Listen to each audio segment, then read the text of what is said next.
That dash cam video helped provide a Bloomfield, New Jersey man's innocence. It's a story we first broke at 7 Online. This 30-year-old faced a number of charges, including eluding police and assault. Investigative reporter Sarah Wallace obtained the dash cam tapes, and she spoke exclusively with him. Sarah? Well, Diana and Sade, quite a turnabout. All of the criminal charges against Marcus Jeter have been dismissed. 2 Bloomfield cops have now been indicted. A third quietly pleaded guilty to tampering and retired. It's all because of video the cops may have tried to hide. Get out the car! Get out! This is the Bloomfield Police Department's dash cam video that prosecutors say they never saw when they pursued criminal charges against 30-year-old Marcus Jeter. Notice his hands in the air. He was charged with eluding police, resisting arrest, and assault. And also notice who throws repeated punches. If the tape hadn't surfaced, I was going to be doing jail. The incident began when cops were called to the Bloomfield home Jeter shares with his girlfriend. No charges were filed, and Jeter says he left after briefly talking to officers. they say you were eluding them. When they were behind me with the lights on, I pulled right over, you know. So you weren't trying to escape? No, I wasn't trying to escape.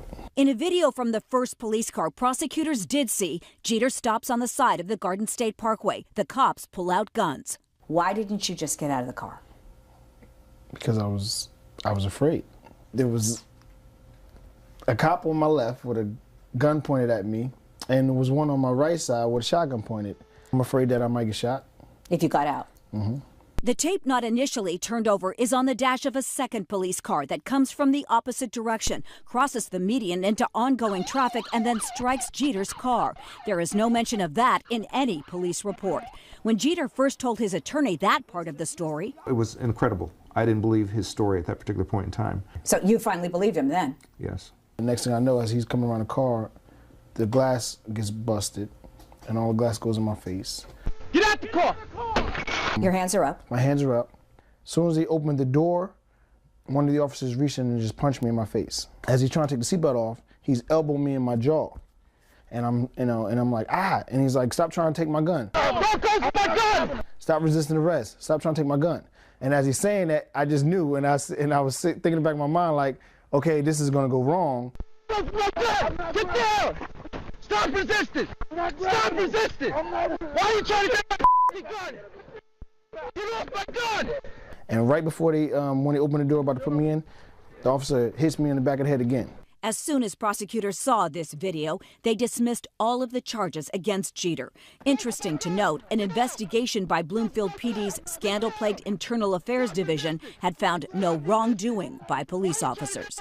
The blame is with the Bloomfield Police Department not providing that tape. If we hadn't had the tapes in this particular case, an innocent man would be in jail today. I'm sure that if this happened to me, it could happen to a bunch of other people, you know. Scary, right? It's a scary situation. And we were there exclusively today in Essex County Court in Newark, where Bloomfield police officers Sean Corder, there on the left, and Orlando Trinidad, who you will see here on the right, were arraigned on charges including conspiracy, official misconduct, and falsifying reports. Trinidad is also charged with aggravated assault. They pleaded not guilty. By the way, you can watch much more of my extended interview with Marcus Jeter on our website, 7 Online.